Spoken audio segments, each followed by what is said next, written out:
राजा विक्रमादित्य अपनी बुद्धिमत्ता और वीरता के लिए पूरे राज्य में जाने जाते थे, लेकिन इस बार उनके सामने एक ऐसा रहस्य था जिसे समझना आसान नहीं था। एक रात जब राजा अपने कक्ष में थे, एक अजनबी ने आकर बताया कि जंगल के खंडर में एक दैत्य ने सब कुछ अपने कब्जे में ले लिया है। अजनबी ने कहा, राजन, वह दैत्य सिर्फ एक राक्षस नहीं बल्कि एक प्राचीन रहस्य से जुड़ा है। इसे हराना आसान नहीं होगा। राजा ने तुरंत जाने का निर्णय लिया, लेकिन अजनबी ने चेतावनी दी, वहाँ सिर्फ ताकत नहीं बल्कि दिमाग और धैर्य की भी जरूरत होगी।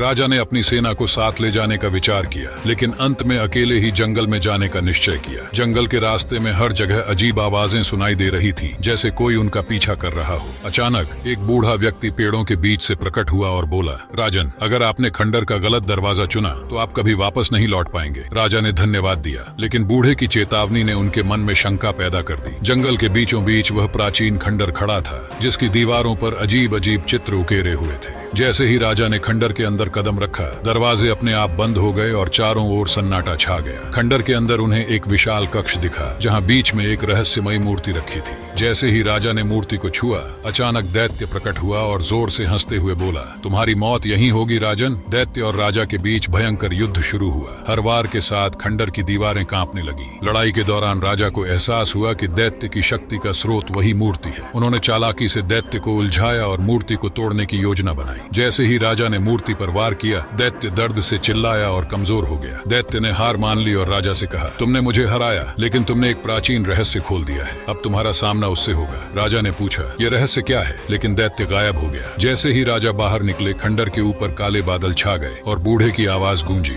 ये तो सिर्फ शुरुआत है। राजा ने खंडर के काले बादलों की ओर देखा और महसूस किया कि यह युद्ध अभी खत्म नहीं हुआ है। जैसे ही राजा ने अपने घोड़े पर चढ़कर वापसी की यात्रा शुरू की, एक भयंकर आंधी उठी और उनकी राह रोक दी। राजा ने महसूस किया कि घोड़े के पैरों के नीचे की जमीन अचानक कांपने लगी। अचानक जमीन फट गई और एक रहस्यमयी सुरंग उनके सामने प्रकट हुई। राजा ने साहस दिखाते हुए सुरंग में कदम रखा। जैसे ही वह अंदर गए, दरवाजा अपने आप बंद हो गया। सुरंग के अंदर हर तरफ अजीबोगरीब चित्र बने हुए थे, जिनमें राजा को अतीत और भविष्य का इशारा मिलता दिख रहा था। एक जगह राजा ने देखा कि एक विशाल कक्ष के बीचों बीच एक चमकता हुआ पत्थर रखा है। जैसे ही राजा पत्थर के पास पहुंचे, एक अदृश्य शक्ति ने उन्हें हवा में उठा लिया। उस शक्ति ने गूंजती आवाज में कहा, मैं दैत्य का सच्चा रूप हूँ। मैं तुम्हारे राज्य का अंत कर सकता हूँ, लेकिन तुम्हारे साहस ने मुझे प्रभावित किया है। राजा ने कहा, अगर तुम सच में ताकतवर हो तो प्रजा को कष्ट देने की जगह उनका संरक्षक बनो। दैत्य ने पल भर के लिए सोचा और फिर कहा, तुम्हारी बात सही है, लेकिन इसके लिए तुम्हें अपनी सबसे मूल्यवान चीज का त्याग करना होगा। राजा ने तुरंत कहा, मैं अपने जीवन का त्याग कर सकता हूँ, अगर मेरी प्रजा की रक्षा होगी। दैत्य ने कहा,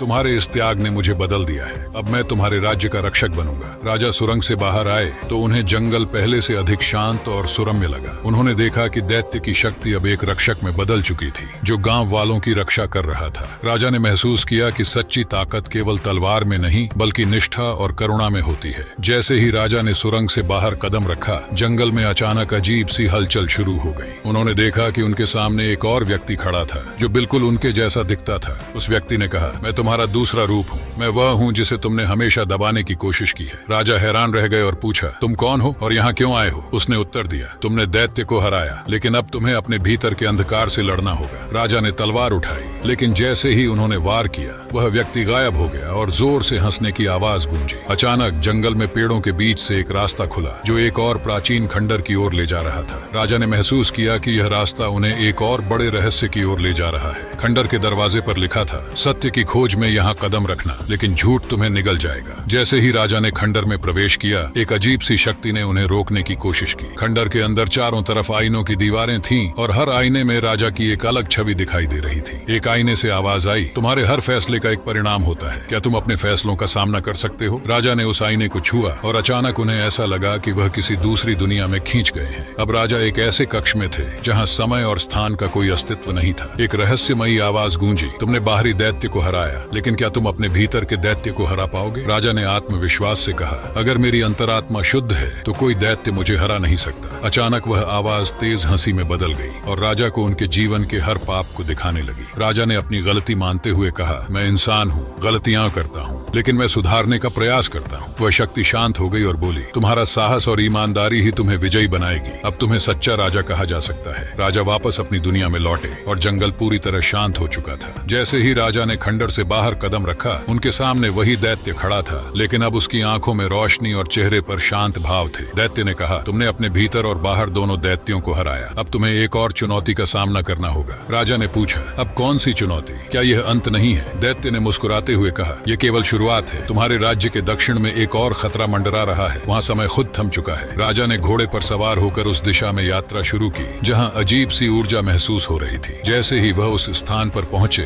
उन्होंने देखा कि वहाँ एक विशाल घड़ी थी जिसकी सुई हजारों सालों से रुकी हुई थी। घड़ी के पास एक वृद्ध व्यक्ति बैठा था जिसने राजा को देखते ही कहा, तुम्हें यहाँ आने में देर हो गई, समय तुम्हारा इंतजार नहीं करता। राजा ने वृद्ध से पूछा, यह घड़ी क्यों रुकी है और इसे ठीक करने का क्या मतलब है? वृद्ध ने कहा, यह घड़ी इस दुनिया के समय का नियंत्रण करती है। इसे चलाने के लिए तुम्हें अपने जीवन के कुछ वर्षों का बलिदान देना होगा। राजा ने कहा, अगर यह मेरे राज्य और संसार को बचा सकता है तो मैं यह बलिदान देने के लिए तैयार हूँ। जैसे ही राजा ने घड़ी को छुआ, उसकी सुई चलने लगी, लेकिन हर पल के साथ राजा का शरीर कमजोर होने लगा। घड़ी ने समय को फिर से चालू कर दिया, लेकिन राजा अब बूढ़े हो चुके थे। उनके बाल सफेद हो गए और शरीर झुक गया। वृद्ध ने कहा, तुम्हारा यह बलिदान संसार को बचाएगा, लेकिन ध्यान रखना, हर बलिदान के पीछे एक कीमत होती है। राजा अपने राज्य वापस लौटे, लेकिन अब उनकी ताकत पहले जैसी नहीं रही। राज्य के लोगों ने राजा को देखकर कहा, हमारे राजा ने फिर से हमें बचा लिया। अब समय भी उनका ऋणी है। लेकिन राजा के दिल में यह सवाल हमेशा के लिए रह गया, क्या यह वास्तव में अंत है या समय मुझे फिर से आजमाएगा? एक बार उज्जैन के राजा विक्रमादित्य को एक ब्राह्मण ने बताया